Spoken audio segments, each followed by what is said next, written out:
Amang Diyos na pinakamakapangyarihan sa lahat, na sa isang salita, nilalang ang mundo at patuloy na nangungusap sa sangkatauhan. Taos-puso ang aming pasasalamat, kaming mga naglilingkod sa bayan bilang online media broadcasters, mga mobile journalists at 10 ng aming mga kapatid sa pamamahayag. Pinupuri ka namin sa ipinagkaloob na malikhaing talino, kaalamang teknikal at kakayahang panaigin po ang katotohanan. Magtaglay po sana kami ng karunungan, matibay na integridad, malawak na pananaw at makatarungang mga desisyon sa aming mga tungkulin. Naway magsilbi po kaming tinig ng mga mahihina at hamon sa mga makapangyarihan, tagapaghatid ng kaalaman at kaliwanagan sa mga nagugulumihanan. Tulungan niyo po kami na magampanan ang aming mga propesyon sa pinakamataas na antas, lalo't higit sa panahon ng kasalatan, kakulangan ng oras at matinding kompetisyon. Patatagin niyo po kami laban sa mga tukso na sumang-ayon sa kung ano ang nakararami, maghaka-haka, makisama sa mali at ang magmadali. Tulungan niyo po kami, ang mga manonood, mga mambabasa at mga taga-suporta na magampanan ng aming mga papel ng may talino at pangunawa ng ang katotohanan at kagandahan po ang manaig sa online media. Iniaalay po namin ang panalangin ito sa ngalan ni Jesus na tagapaghatid ng magandang balita, naghayag ng kanyang katotohanan at nag-alay ng kanyang sarili sa sanlibutan. Amen.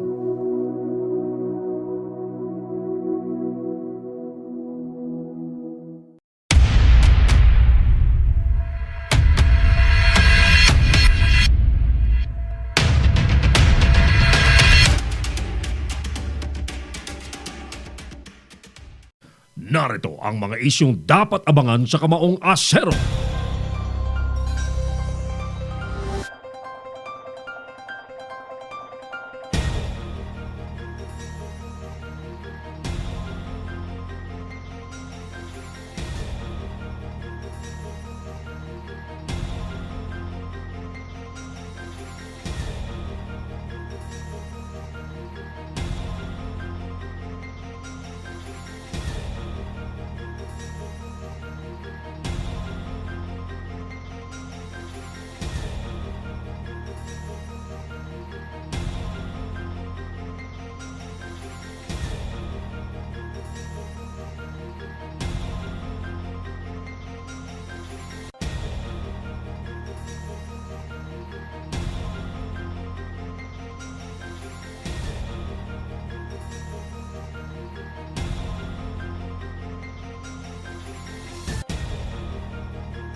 Inyong napanood ang mga batas na banat ni Errol Nakari sa Kamaong Asero.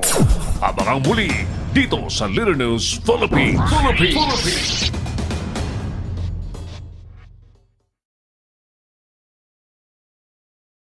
Bring your business over a million TV or online. Reach your target customers anytime, anywhere. Your brand on TV or on the web. Get more customers and grow your business. Advertise now.